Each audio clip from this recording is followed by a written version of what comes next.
and thank you for holding. Welcome to the Conn, Inc. conference call to discuss earnings for the fiscal quarter ended January 31st, 2021. My name is Daryl, and I will be your operator today. During the presentation, all participants will be in a listen-only mode. After the speaker's remarks, you will be invited to participate in the question and answer session. As a reminder, this conference call is being recorded. The company's earnings release dated March 31st, 2021 was distributed before market open this morning and can be accessed via the company's investor relations website at ir.conns.com. During today's call, management will discuss, among other financial performance measures, adjusted net income and adjusted earnings per diluted share. Please refer to the company's earnings release that was issued today for a reconciliation of these non-GAAP measures to their most comparable GAAP measures. I must remind you that some of the statements made in this call are forward-looking statements within the meaning of federal securities laws. These forward-looking statements represent the company's present expectations or beliefs concerning future events. The company cautions that such statements are necessarily based on certain assumptions, which are subject to risks and uncertainties, which could cause actual results to differ materially from those indicated today. Your speakers today are Norm Miller, the company's CEO, and George Bchara, the company's CFO. I would now like to turn the conference call over to Mr. Miller. Please go ahead, sir.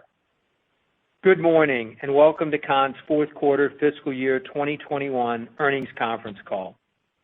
Over the past 12 months, we took decisive actions focused on supporting our associates, customers, and communities while de-risking our business, enhancing our balance sheet, and expanding our digital and e-commerce capabilities.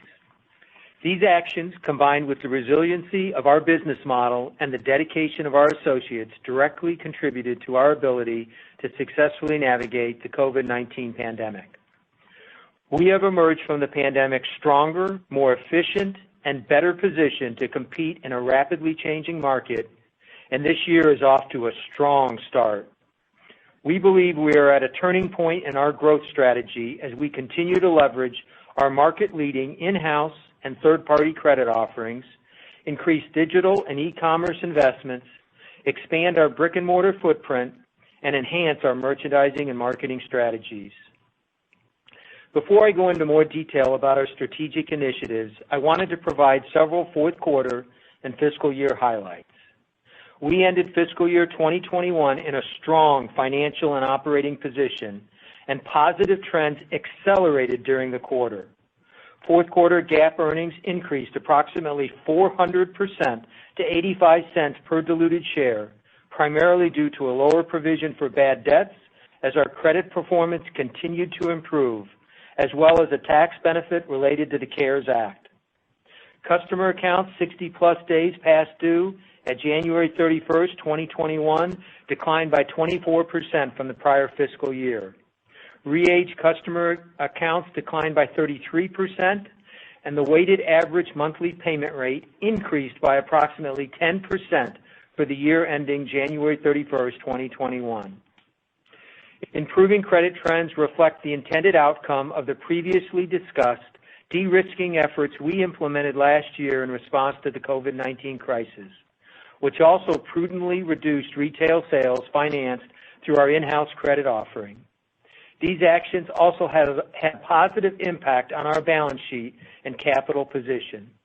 In addition, net cash provided by operating activities increased by $382 million year over year to $462.1 million. Same-store sales improved quarter to quarter throughout fiscal year 2021, despite our continued conservative underwriting approach and industry-wide disruptions in the global supply chain, which we believe demonstrates favorable underlying demand for our products. We also experienced strong growth of cash sales and sales financed through our third-party partners, which helped offset the impact tighter Conn's in-house underwriting had on our retail segment.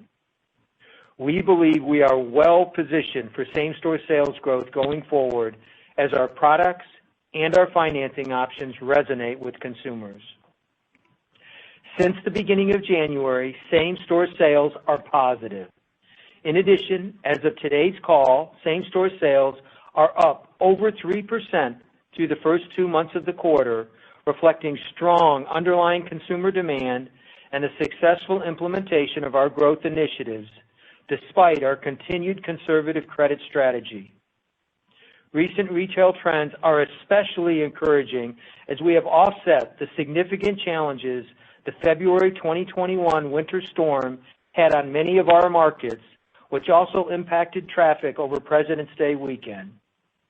To put this historic storm into context, we lost over 170 store selling days compared to approximately 100 lost store selling days for Hurricane Harvey in 2017. The first quarter was also impacted by last year's leap year, which resulted in one fewer calendar selling day this year. As you can see from our positive sales growth, momentum in our business is accelerating, and we believe we have been able to successfully reposition the company during the COVID-19 pandemic to take advantage of favorable secular trends underway across our markets. Our success capturing market share of customers who purchased with cash and third-party payment options throughout fiscal year 2021 demonstrates the opportunity we have to pursue a larger addressable market. These non-Conn finance sales also reduce the risk of the business and require less capital. With a stronger balance sheet and less capital needs, we can continue to make investments in our business and create value for our shareholders. As a result, we are emerging from the crisis as a stronger company with a well-defined strategy and robust foundation to support our long-term growth opportunity. So let's look at our growth strategies in more detail, starting with the opportunities we have across our credit offerings. Throughout my tenure at Conn's, we have talked about the uniqueness of our hybrid credit retail business model. Our established point-of-sale financing model has allowed us to offer an affordable credit product unlike other high-cost financing options available to our core customer base and remains the cornerstone of our overall credit strategy. During the past year, we approved less than 50% of the nearly 1.3 million applications for our in-house credit offering. We believe we can capture more retail sales financed through our in-house credit offering as our confidence in the economic outlook improves and we implement new credit strategies focused on driving more sales of Conn's in-house financing with less risk. Our credit waterfall also helps us control risk within our credit segment and supports a sizable lease-to-own growth opportunity as over 670,000 applications did not qualify for our in-house credit offering last year. We believe that many of these consumers should have the opportunity to purchase with a lease-to-own product, and we have continually communicated that we believe lease-to-own sales should represent at least 10% of our total retail sales. In the fourth quarter, we made meaningful progress towards this goal by adding additional lease-to-own partners. As a result, lease-to-own sales in dollars increased by 38% over the prior fiscal year period and were a quarterly record of 9.8% of our total retail sales. Robust lease-to-own sales growth has continued during the first quarter of fiscal year 2022, and quarter to date, lease-to-own sales are approximately 12% of our total retail sales. For fiscal year 2021, we also experienced strong growth in cash and third-party finance sales, which increased 32% from the prior fiscal year period. The brand name home products we sell draw people into our showrooms and onto our website. In addition, we believe having a local presence, next-day delivery, and in-house service capabilities further distinguishes us from our competitors. Our value proposition is resonating with an expanded population of consumers, and we are actively targeting a larger total addressable market than we were before the pandemic. As a result, we believe we can grow retail sales across our market-leading credit offerings, and we are excited by the opportunities we have to serve prime, near prime, and subprime consumers. We also continue to embark on a digital transformation, which drove an increase in fiscal year 2021 e-commerce sales of 109% over the prior fiscal year. Increasing digital and e-commerce investments are primarily focused on enhancing our direct-to-consumer platform, upgrading our marketing resources, expanding our e-commerce team, and improving the functionality of our digital capabilities to become a best-in-class omni-channel retailer. I am pleased with the progress we have made in our digital transformation over the past 2 years. As you may recall, in fiscal year 2019, we launched features that allowed customers to transact online with Conn's in-house financing for the first time. Since that time, e-commerce sales have increased over 8 times from $3 million 2 years ago to over $26 million last year. We believe we can double e-commerce sales again this year to over $50 million as we remain focused on serving our customers where and how they choose to shop. We also believe it is important to continue investing in our geographic expansion alongside our digital growth strategies. Last fiscal year, we opened 9 new showrooms, growing the total number of showrooms at the end of the year to 146. I'm excited to report that since the end of our fiscal year, we have surpassed 150 showrooms, a key milestone for the company. We have plans to open a total of 9 to 11 new showrooms this fiscal year, all within existing markets. In fact, we believe we can support our brick-and-mortar growth strategy over the next several years without the need to open additional DCs, leveraging our existing fixed cost structure. As we emerge from the COVID-19 pandemic, we have increased our focus on improving our retail acumen and capabilities. We continue to position our retail strategy to take advantage of changing consumer behavior and renewed consumer focus on home-related products, and we expect to further enhance our product and merchandising strategies throughout the current fiscal year. Some specific actions include enhancing our furniture selection to appeal to a broader customer base, as well as reinventing our mattress segment by increasing the number of brands and price points. In addition, more consumers are recognizing Conn's as a leading appliance retailer. As a result, we are focused on leveraging the 8.5% increase in sales we experienced in our appliance category this past fiscal year by expanding our appliance assortment. We also continue to pursue opportunities across complementary home products such as flooring, countertops, and fitness-related offerings. Finally, we are focused on improving our customer targeting, and we continue to adjust our marketing and customer acquisition strategies. To help us achieve this goal, our spend in digital advertising has increased over 100% in the past year. We anticipate our digital spend this year will be 4 times higher than our spend was just 2 years ago, as we shift marketing investments to what we believe will be a more effective and targeted approach. As you can see, this was a transformative year for the company as we de-risked our business and balance sheet, expanded our addressable market, and repositioned our strategy.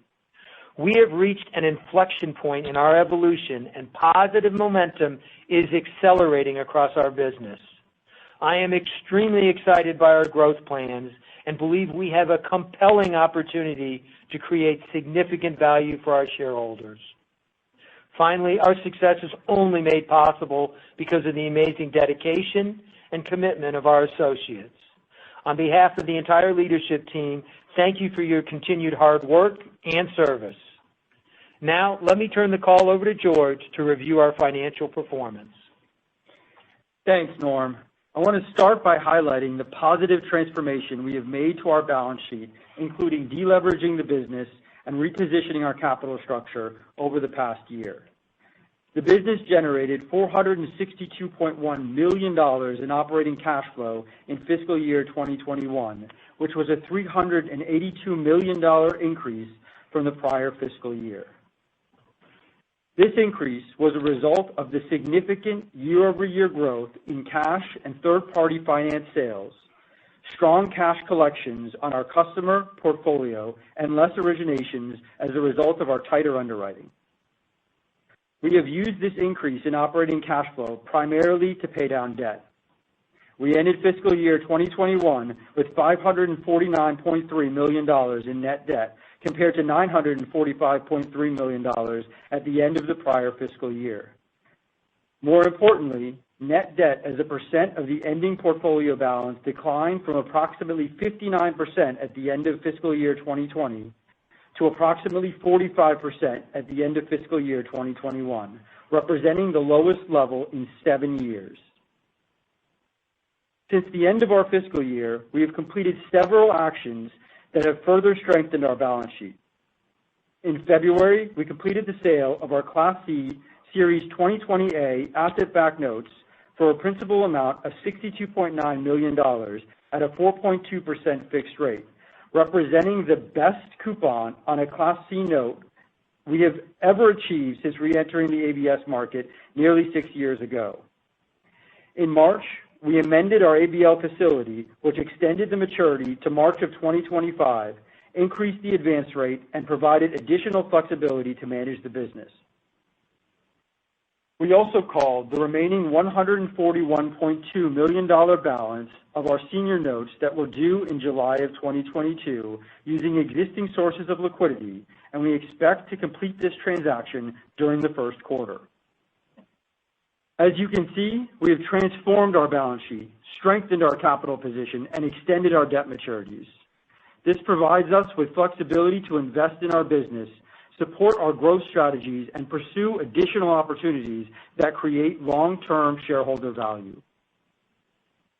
Moving to our financial results, on a consolidated basis, revenues were $367.8 million for the fourth quarter, representing a 10.9% decline from the same period last fiscal year. We reported GAAP net income of 85 cents per diluted share for the fourth quarter, compared to 17 cents per diluted share for the same period last fiscal year. On a non-GAAP basis, adjusting for certain charges and credits, we reported net income of 91 cents per diluted share for the fourth quarter, compared to 20 cents per diluted share for the same period last fiscal year. Reconciliations of GAAP to non-GAAP financial measures are available in our fourth quarter earnings press release that was issued this morning. Consolidated SG&A expenses for the fourth quarter were $128.3 million, a $3.7 million decline from the prior year period. For fiscal year 2021, consolidated SG&A expenses declined $24.3 million from the prior fiscal year period, even with the addition of 9 new showrooms. While we remain focused on cost controls, we expect SG&A expense in the first quarter and full year to increase year over year as we accelerate investments in our digital and e-commerce growth initiatives, continue to invest in new stores, and lap certain expense reductions we made in response to the COVID-19 crisis. Looking at our retail segment in more detail, total retail revenues for the fourth quarter were $294.7 million, a 6.5% decline from the same period last fiscal year. The decrease in retail revenue was primarily driven by a decrease in same-store sales of 10.1% and lower RSA commissions and retrospective income, partially offset by new store growth. While same-store sales declined, primarily due to tighter underwriting, sales of cash and third-party credit transactions increased by 35% during the fourth quarter. We are encouraged by the sales momentum we are experiencing so far this year, especially as we have overcome store closures due to the winter storm, the loss of 1 calendar selling day due to a leap year occurring last year, and industry-wide supply chain issues. We expect same-store sales to remain positive this fiscal year as we pursue opportunities across our entire credit waterfall and execute on our growth strategies, despite potential supply chain challenges continuing throughout the current fiscal year. Retail gross margin for the fourth quarter was 37.4%, a decrease of 290 basis points from the same period last fiscal year. As expected, a decline in RSA commissions and retrospective income as a result of lower sales of Conn's in-house financing were the primary drivers of the year-over-year decline in retail gross margin. We expect continued pressure on our retail gross margin on a year-over-year basis throughout the current fiscal year. Retail segment operating income was $12.7 million compared to $35.7 million for the same period last fiscal year, primarily due to lower retail sales and lower retail gross margin. Turning to our credit segment, finance charges and other revenues were $73.1 million during the fourth quarter. The 25.2% decline from the same period last fiscal year was primarily due to a 20.6% reduction in the average balance of the customer receivable portfolio, lower insurance commissions due to a decline in the balance of sale of our in-house credit financing, and a decline in insurance retrospective income. For the current fiscal year, we expect finance charges and other revenue will be down on a year-over-year basis, primarily due to a lower balance of customer receivables. Our provision for bad debts continues to benefit from a decline in the allowance for bad debts as a result of a shrinking portfolio balance, which was magnified by higher reserve percentages under CECL.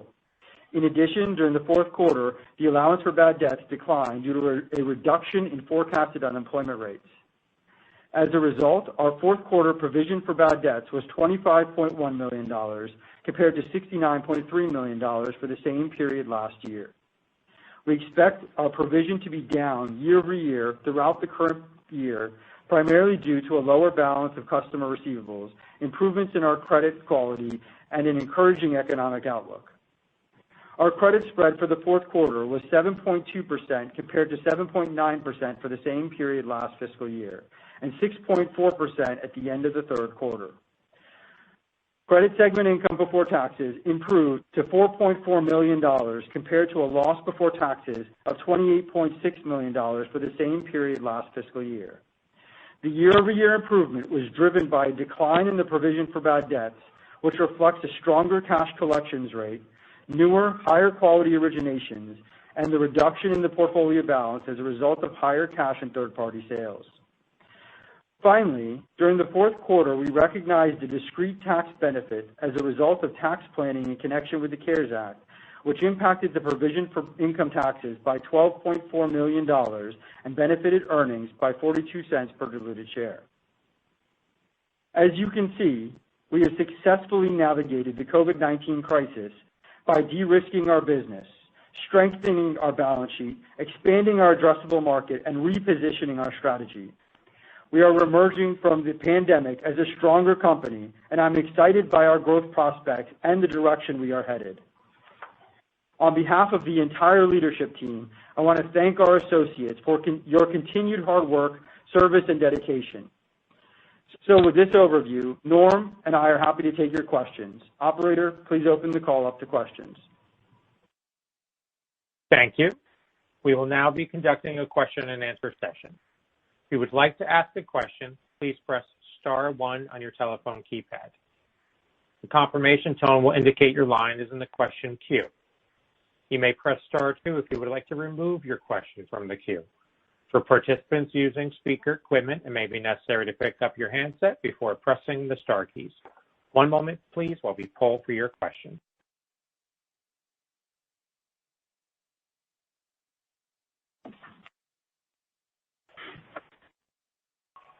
Our first questions come from the line of Brian Nagel with Oppenheimer. Please proceed with your question. Good morning, guys. Good morning, Brian. My question. Congratulations on a really nice job managing a tough year. Thanks. So the first question, I was looking back at my notes. This is kind of a follow-up to the question I've been asking every quarter now, but I'm going to ask again. So with regard to retail, so Norm, you talked again about just the more conservative posture that Conn's taken. George, I think you alluded maybe in your comments to maybe some letting up in that. But the question I have is that at what point, hopefully the economy is starting to pull out of the COVID crisis now, at what point do you foresee Conn's getting more aggressive with the issuance of credit? And then a second to that is as you look at these results and even the acceleration in sales here in early this fiscal year, I mean, how much do you think sales have been held back by how tight you've been with credit? And I have some follow-ups. Sure. So as you know, Brian, this year, going back to March a year ago, we've taken a very conservative approach with Conn's financing and impacted it, restricted sales well north of 20%. Now, during that time frame, we've been putting together, starting last summer actually, some new modeling, a significant energy and effort so that, when the time came and we saw the economy improving, we would be prepared to be able to take more risk with better modeling and better underwriting to be able to drive sales with less risk. We have begun testing, from a strategy standpoint on some of those models. It's a very limited basis. It's not impacting sales much at this point. Very limited here in the first quarter, but we would expect by the second quarter to really start being able to realize increased sales and start capturing back some of that 20% plus of the Conn's financing that we restricted sales this past year. The improvement in same-store sales that we've seen and the acceleration here in the first quarter is not being driven by the Conn's financing. We're still running in the 50% range of balance of sale versus the high 60s, 70% pre-pandemic. It's really being driven by continued very strong performance in the cash and credit customers, the high credit quality, and as we highlighted on the call, Brian, our lease-to-own, which is up 40% as we've added 2 additional lease-to-own partners in the past 3 months to help capture what we believe is an underpenetrated consumer in our stores. So we're extremely bullish as we start to take advantage of the significant opportunities we believe we have with Conn's financing here in the second quarter and beyond, that will be a nice tailwind for us from a sales standpoint balance of the year. But most importantly, I think is we've really changed our mindset from a total addressable market.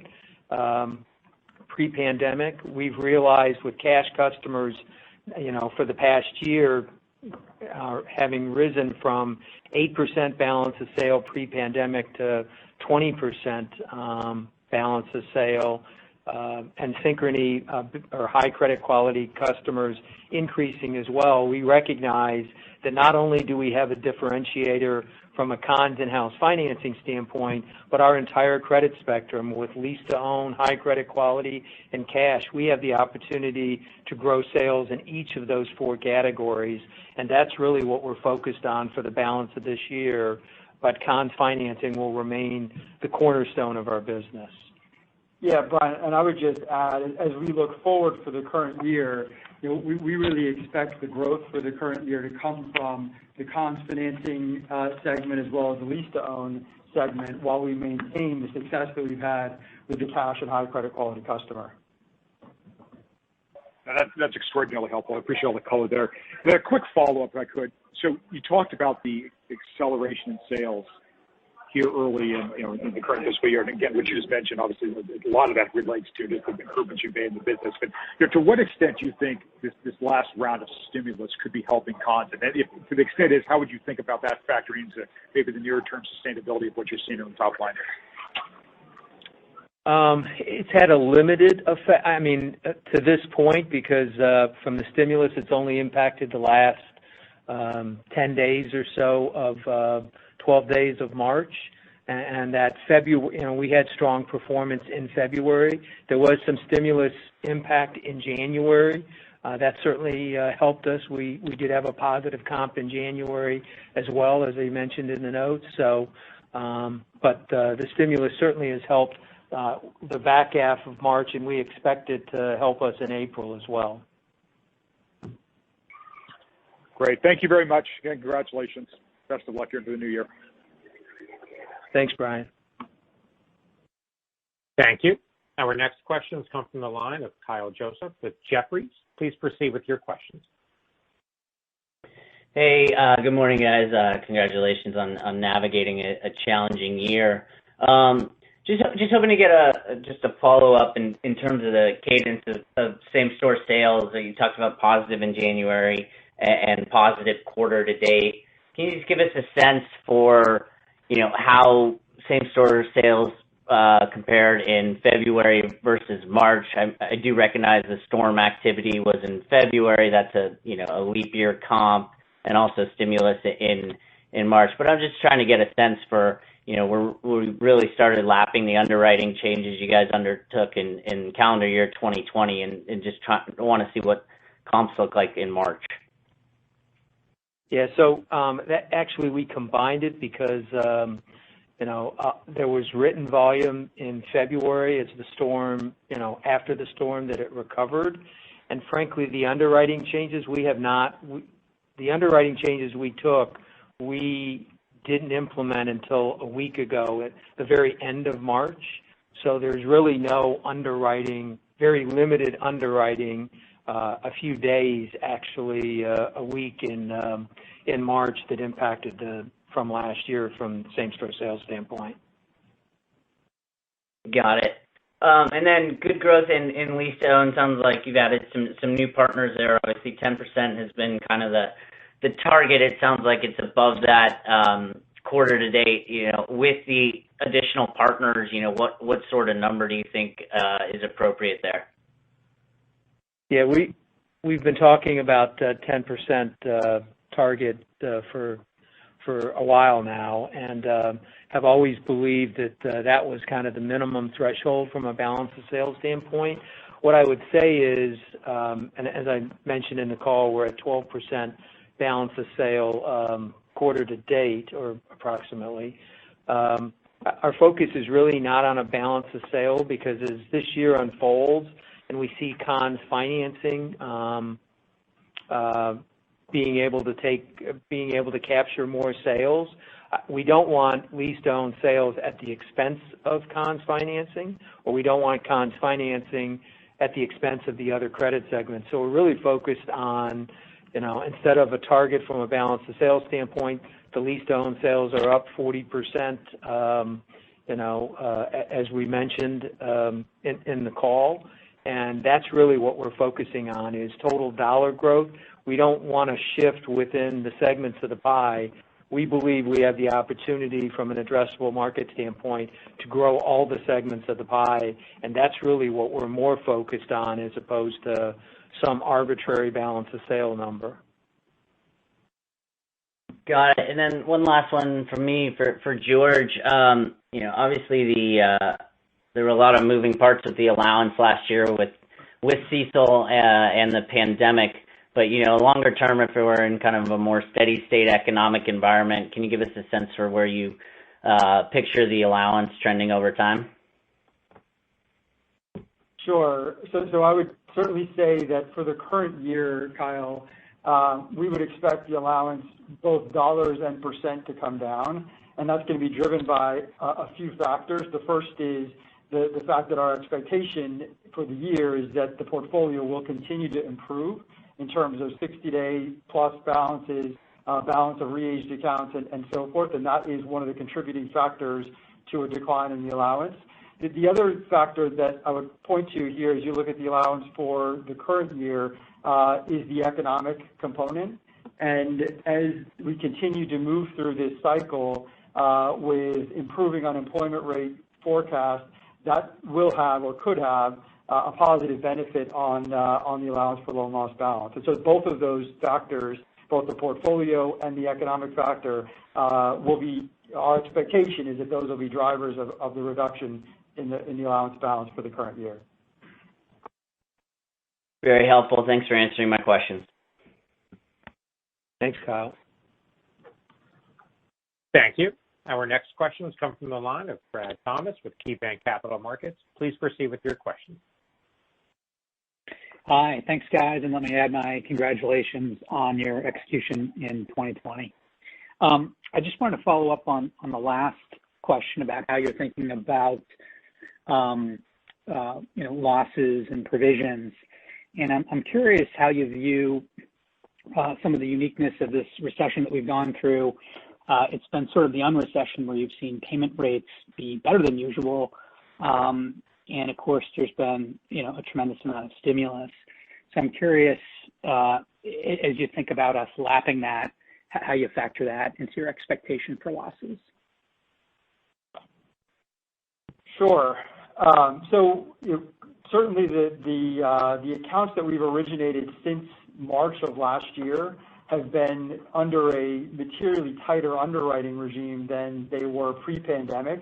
And as we look at losses for the current year, that's going to be the biggest driver of our lower loss expectations for FY22 compared to FY21.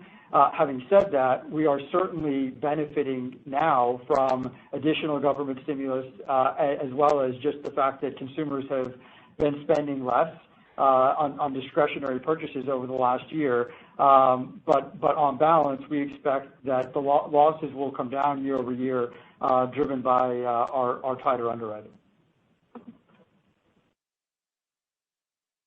Great. And at a high level, it's very encouraging to hear about the trends in same-store sales and your optimism for growth this year.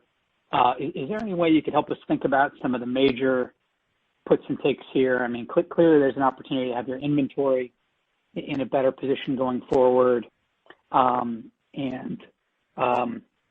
If you go deeper into your underwriting, that can be a tailwind. Of course, on the flip side, some of the categories that you're in had a very good 2020. So at a high level, can you help us think it all more through some of those puts and takes?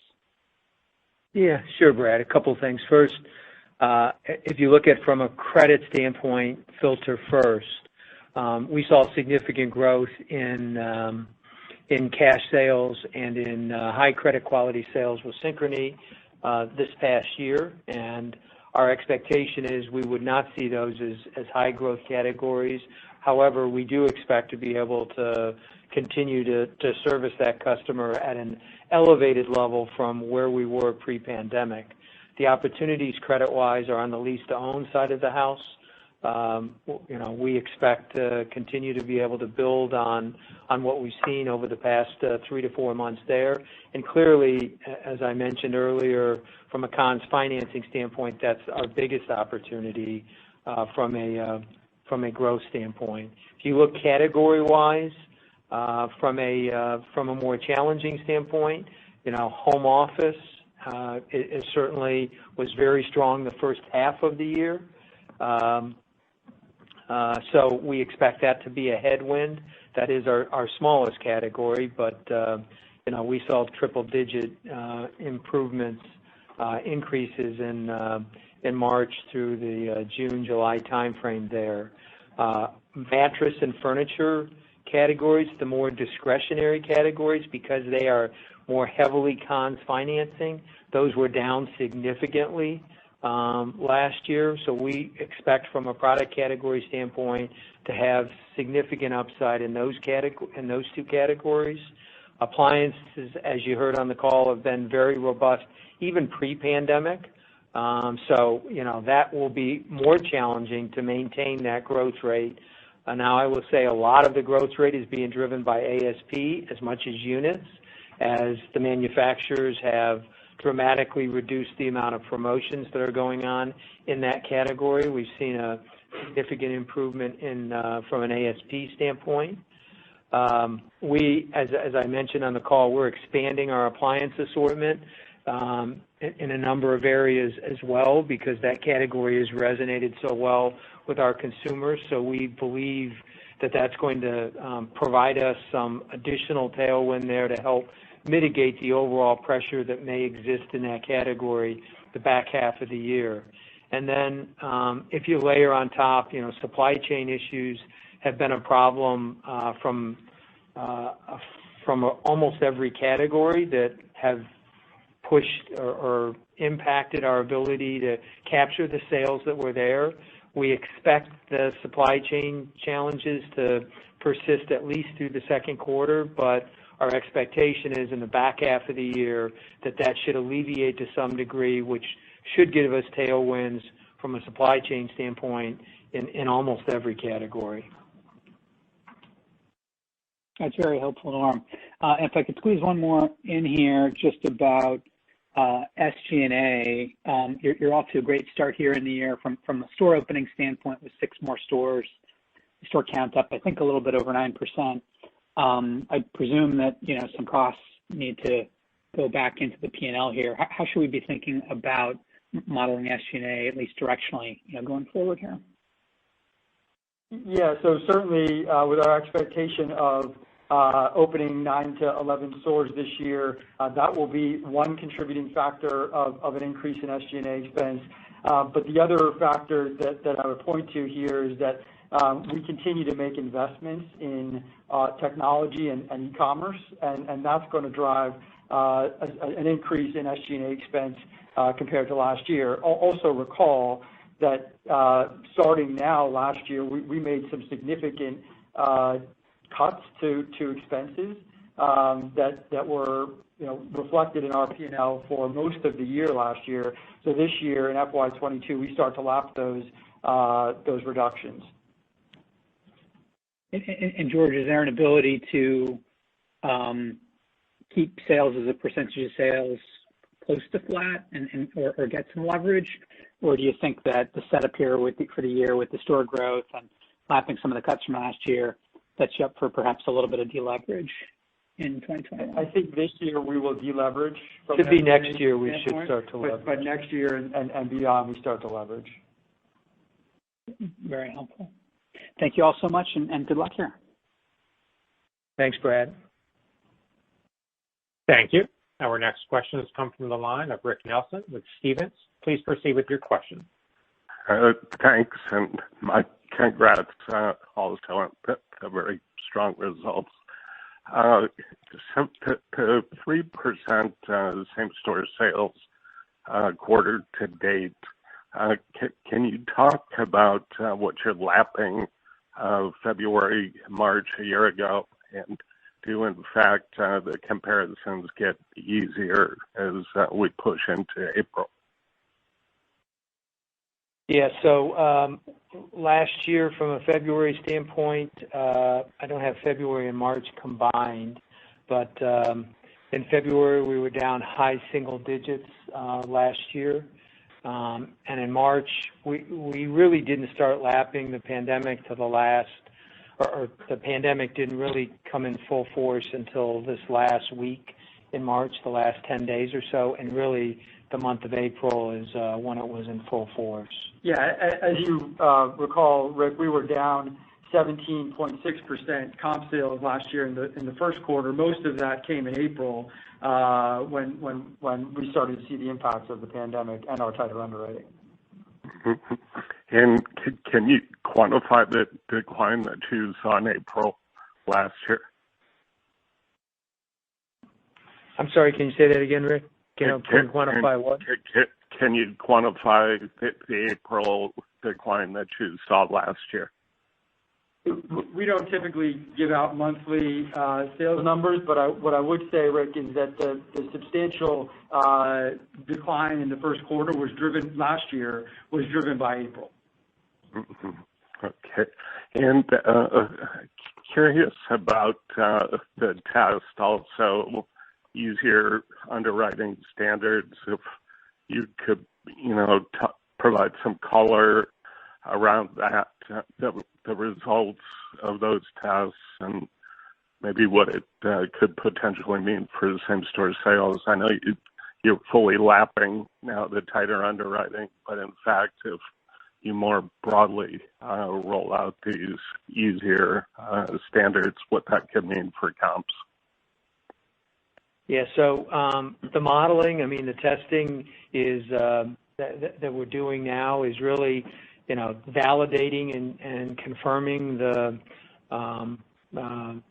estimates that we have from the modeling that we're doing. So it's too early to project what that will actually contribute from a sales standpoint. But what I would say is we're very focused. We recognize that we've taken out 20% of Conn's financing, even though we continue, from an approval standpoint and a usage standpoint, and that's both in declines in number of customers and credit limits as well. And we believe we have the opportunity to capture back a material amount of those sales and going forward into the future, and do that with less risk. And partly, in part, why the lease-to-own partner is so important is that, and growing that business is it works hand in hand with our Conn's financing, because where we're able to work closely with that partner and drive those sales, it gives us opportunity. Take more risk with the higher credit quality customer, knowing that we can capture that business on the lower credit quality with the lease-to-own partner. So what I would say is, in the second quarter of this year and beyond, we believe we have a material opportunity to drive sales from a Conn's financing standpoint. Again, not at the expense of balance of sale of the other categories, while we still see lease-to-own sales growing materially year over year and maintaining, our high level of cash and high credit quality customers that we've been able to address during the pandemic as well. Yeah, just to follow up on that, Norm, any thoughts on where the Conn's credit proportion would go? It was 52% of sales this past year. No, it's a good question. Trust me, we've had a lot of dialogue internally about that. And what I would tell you, Rick, is we're focused less on the balance of sale. We're seeing that more as an outcome as opposed to a target. What we're looking for is we want Conn's sales overall to grow. But again, I don't want to get 65% of Conn's financing at the expense of taking it from not growing the cash customers, not growing the lease-to-own. It's about growing total dollar sales from an overall addressable market standpoint across the credit spectrum. What I will say is, although I'm not putting limits of, it needs to be a certain percentage or a certain level, we think, it's going to be, ultimately will probably end up being in the high 50s. Low 60s, probably not back to the level that it was, but the overall dollars will be greater, even though the balance of sale will be less because of the growth in the other categories. And what I would say is, we highlighted with what has transformed from a balance sheet standpoint over the past year, by having, aggressive growth in the other categories, lease-to-own, high credit quality. We de-risk the portfolio by having a bit smaller overall as a percentage of the business. Conn's portfolio, it also generates a lot of cash, as you've seen over the past 12 months.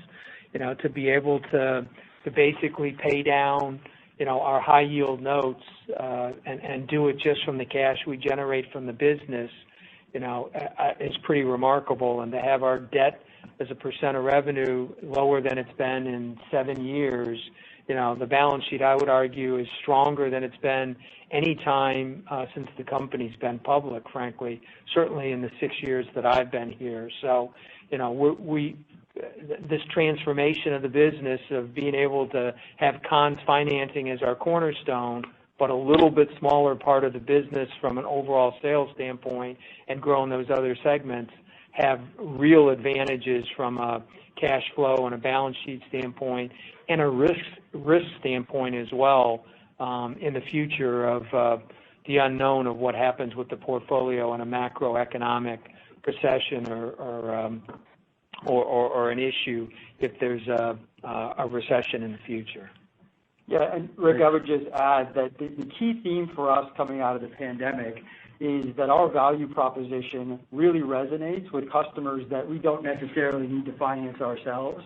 And so as we think about the business strategically going forward, we expect to see a more balanced mix of financing types across our revenue. With Conn's financing still being at least half of our business. Thanks a lot, and good luck. Thank you. Our next question has come from the line of Bill Ryan with Compass Point. Please proceed with your question. Thanks, and good morning. A couple of questions. One, you talked about your cash position really building up. You're sort of delevering the balance sheet. Everything looks really good. Is there any thought down the line, I know you did it a couple of years ago, but about some potential capital return coming in the future, given the cash position and the outlook that you're talking about? And then the second thing, just in reference to a question that you answered a little bit earlier, it sounded like you may have done a little bit more of a rollout of some of the new underwriting models in very late March. Just wanted to get some clarity on that if you did. Thanks. Sure, yeah. So in terms of the balance sheet, as Norm mentioned, our balance sheet is in a better position than it has been in a long time, and that gives us a lot of flexibility. Having said that, we continue to see strong returns from investments in the business, whether that's new stores or now our increasing investments in e-commerce. And so our primary focus is to continue to invest in the business. Having said that, we will continue to evaluate all other options from a shareholder return standpoint, including M&A, share buybacks, and anything else.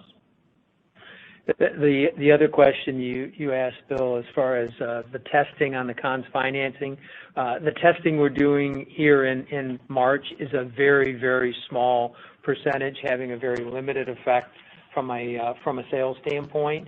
The testing we're doing is really just to confirm what our modeling and what we believe will occur, so that we're positioned to be able to expand later in April and most predominantly in the second quarter, the Conn's financing to start taking back some of the opportunities that we were tighter on last year. But it has had a very limited impact, very, very limited impact from a sales standpoint here in the first quarter. Okay, thank you. Thank you. There are no further questions at this time. I would like to turn the call back over to Norm Miller for any closing remarks.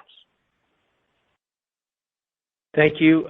First, I want to, again, send out a note of appreciation to our 4,400 associates across the company for their hard work, not only this past quarter, but throughout this very challenging year. Our success in navigating the pandemic would not have happened without their hard work. And we also appreciate your interest in the company, and we look forward to talking with you in a couple months with our first quarter results. Have a great day. Thank you for your participation. This does conclude today's teleconference. You may disconnect your lines at this time. Have a great day.